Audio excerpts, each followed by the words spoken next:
соңку мезгилдерде бир партиядан бир партияга секиргендер көбөйүп атат. Кайра кошулуп баарыбыз мына ошол ойдон бирге барабыз шайлоого деп шерттешип алып туруп кайра көбүкпөй эле шайлоого даже жакындай элек жатып эле кайра ажырашып кетип атышат. Болуп жатат.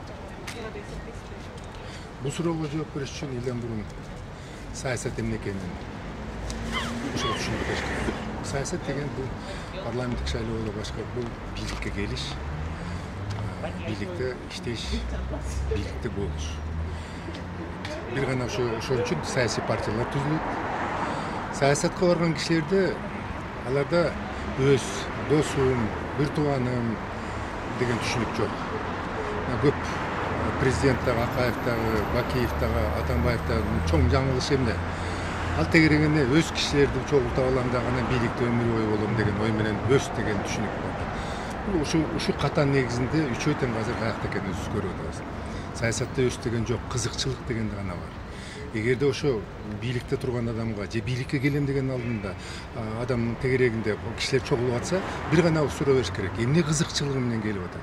Кызыкчылык бир эле ошо менен кошо, ошо күч менен кошо, ошонун акчасы менен, ошо авторитети менен бийликке келейин деген түшүнүк. Мына бул негизги ушундай принциптерге эгерде биз жооп ала алсак, анда бир партиядан бир партияга өтүп кетишке алар. Мында альянска чогулганы, кайра ажырап кеткенин бул көрүнүшкө таң калбаш керек.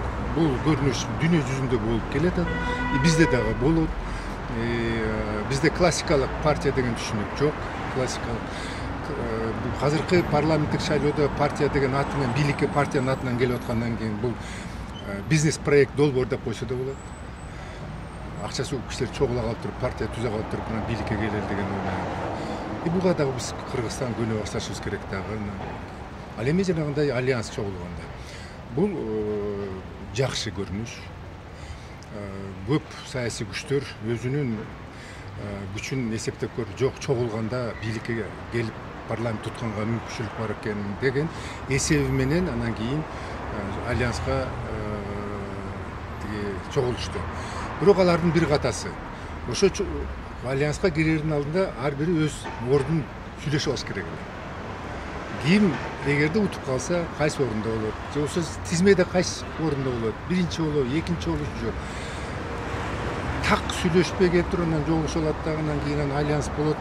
Анан акырында мына тизме түзүлүп атпайбы? Ким кайсы орунда? Тизменин ошол иретинде.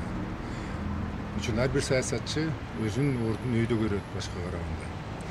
Өзүн чоң баалайт. Бул дагы жакшы көрүнүш. Анан кийин бүтүп калганда ким кандай орунга барат?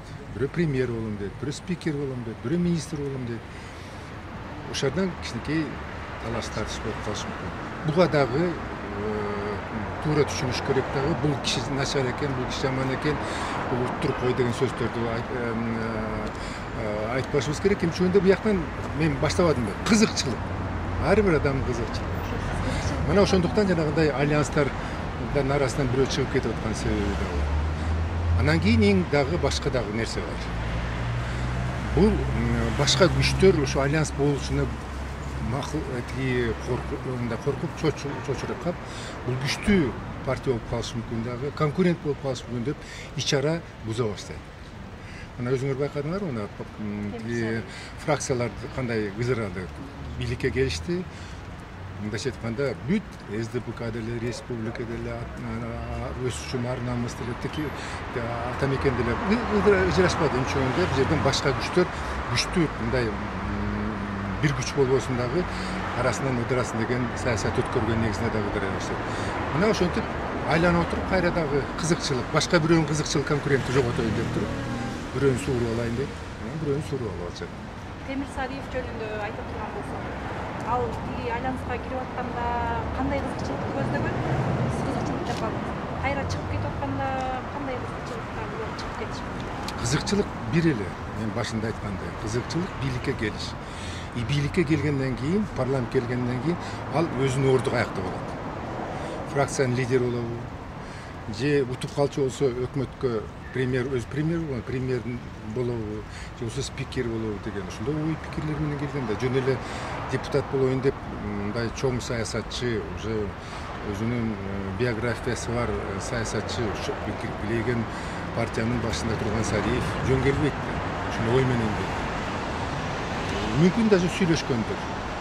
Кийин бара-бара ойлогон оюна башкача информациялар түштү. А мүмкүн башка күчтөр, кой сен аяктан эчтеке кыла албайсың, бизге кел, бизде башка болот дегендей ойлогон. Ошондуктан Темир Сариевди мен аны сындабайм, ал саясатчы катары өз ордун издеп атат. Ажерин таба алган жок, менен башка жерде карап көрөйүн. Буга диалектика, философиянын диалектикасы менен, түшүнүү менен кабыл алыш керек. Ошондуктан бир партиядан бир партияга өтүп көчкөндө дагы саясатта бул боло турган нерсени кабыл алыш керек. Бирок эми албетте боло турган нерсе, бирок ошо элге жарыялап алып, анан кайра кеттим дегени, мындай балдардын оюнундай оюнчук бөлүшө албай калган балдардын оюнундай. Мен айтып атпаймын, биз Кыргызстандагы элибиз да буга көнө башташыбыз керек. Биз Советтер Союзунун убагында тарыхты жакшы окуп, партия эмне деген деп классикалык түрдө түшүнүп калганбыз да. Классикалык партия жок деп мен айтып атпаймынбы. Анан биз дагы ошо күнө албай атабыз ушундай болуп аткан окуяга. Ошондуктан тияка көчүп кетти, бияка көчүп кетти деп элдин ой пикири да болуп атат. Бирок бул менталитет бара-бара жоголот. 44 партия да бизде. Ошо шайлоого аттанабыз деп. Ошолордун карап көрсөм мындай азырынча эми план деле белгилүү, бирок өткөн шайлоодо деле билинди го. Баарынын лозунгдары деле окшош эле, программалары деле бири-биринен анча деле айырмаланбай. Бизде ошо мындай партиялык идеология деген түшүнүк жоктугунан ушундай саясий кириктер болот деп ойлойм. Партиянын программасы деген унутушубуз керек. Эл. Мен билем бир адамды 3 партияга программасын жазып берген. Акылдуу жигит билет, трафаретин жазып берет. Ошо партиядагы мүчөлөрү программаны кандай десе окуган эмес, билбейт. Бул мыйзам деңгээлинде программаны беришиң керек, документ катары. Элдерге да айтышың керек, убада беришиң керек, асмандан жылдызды алып келип туруп кол менен силерге берем деген сөздөрдү угушу керек. Мына ушуларды ким жакшы тартып берсе, ошолорду элдерге таратат. Эгерде мисалы шайлоого чыкканда биз партия келчү болсок муну жасайбыз, тигиндей жасайбыз деген бул накта калптагы элди алдамайды.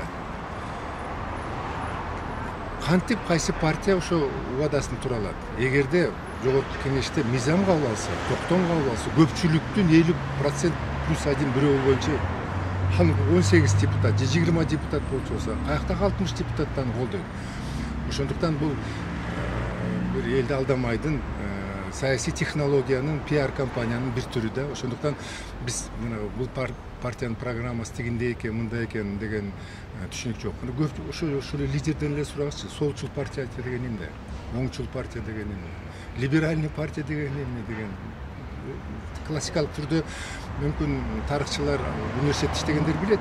Или бизге окшогон СССР убагында жакшы бул классикалык нерсени окуп калгандар билебиз.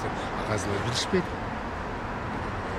Социалистический партия деп атат, социал-демократиялык партия деп атат. Деп азыр социалдык деген сөздү көтөрүп алган 3 партия келет. Ушу билебиз социализм деген эмне экенин. Социальный партия эмне экенин билеби? А кээ бирлер даже либеральный, консервативный деген унутуп калып жөн эле аттарын. Биримдик, мекеним. Бул туранын классикалык борду каякта? Партиялык системадан классикалык билишпейт. Ошондуктан алар ачык эле оңдо да эмес, солдо эмес, биз бийликке келели деп чогулуп атабыз дейт. Да.